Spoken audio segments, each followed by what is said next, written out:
il centralismo italiano, vediamo, ecco qua. Ecco, ora però vi faccio, vi tengo informati su una nomina 2026, mi è stato richiesto dal PEN Català,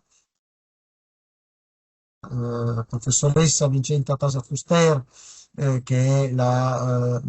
codirettrice della cattedra di diritti linguistici dell'Università di Valencia, l'unica cattedra di diritti linguistici in Europa, però è anche la responsabile del settore diritti linguistici del PEN Català e il PEN Català guida insieme al Siemen l'aggiornamento della Carta dei diritti linguistici e mi è stato chiesto ehm, che diciamo questa lettera all'esistenza di questa Dichiarazione universale dei diritti linguistici adottata in Barcellona nel 1996 è a lungo servita come una chiave della società civile ed è un riferimento alle istituzioni per la protezione e la promozione dei diritti linguistici. In questo contesto un numero di organizzazioni ritiene di ehm, riconoscere un ruolo anche alla sua preparazione, diciamo, e quindi le chiede di fare parte, mi hanno chiesto di fare parte del comitato di revisione della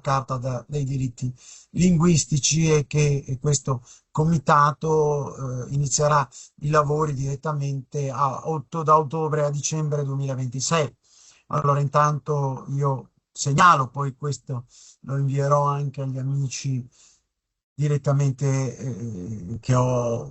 ben presente, che sono conosciuti per il ruolo che hanno nel mondo delle minoranze linguistiche, in particolare di quella friulana, ma non solo. Pensavo al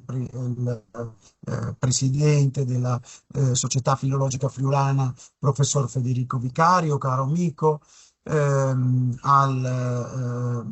direttore della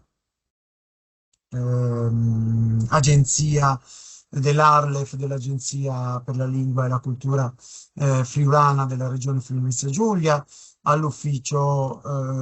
regionale dello sloveno che corrisponde all'agenzia Arlef per quanto riguarda la lingua slovena, a Bojan Brezigar come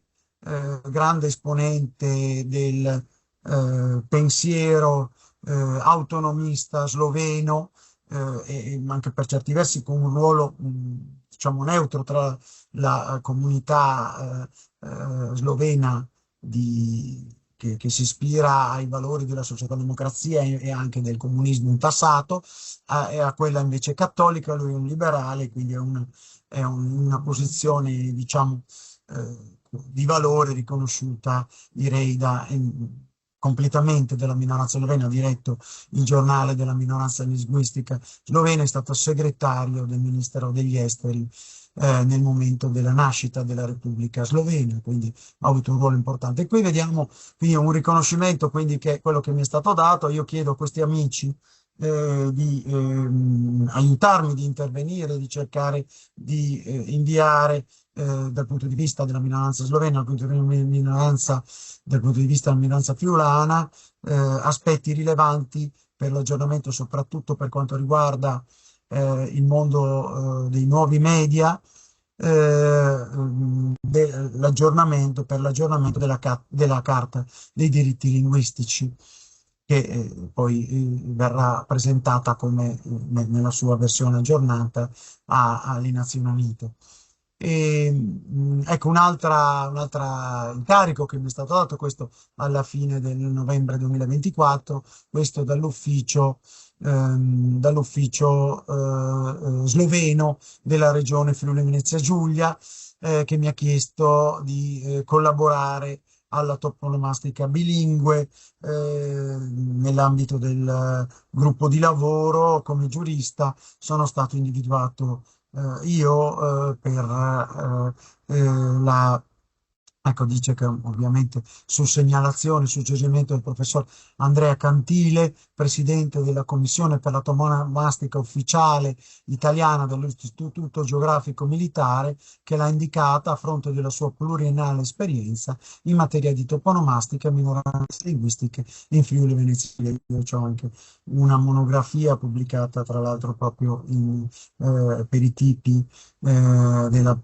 più prestigiosa casa editrice giuridica di Spagna per una collana di studi dell'Università di Valencia. Quindi, comunque mi è stato dato questo riconoscimento di giurista per quanto riguarda l'attività sulla toponomastica bilingue italiano-sloveno per la minoranza slovena. Quindi devo ringraziare in questa puntata di Ferragosto questi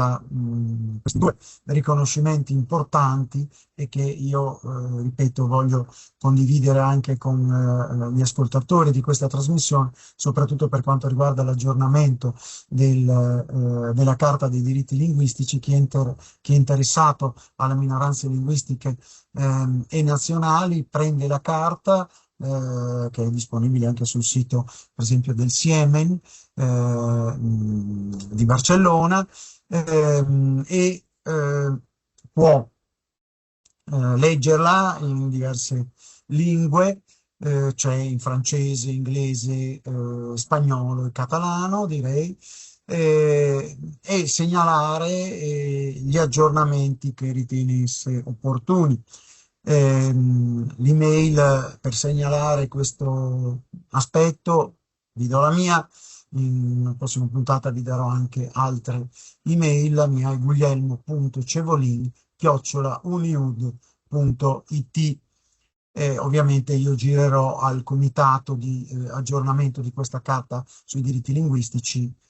i materiali o le richieste o le note che mi verranno inviate.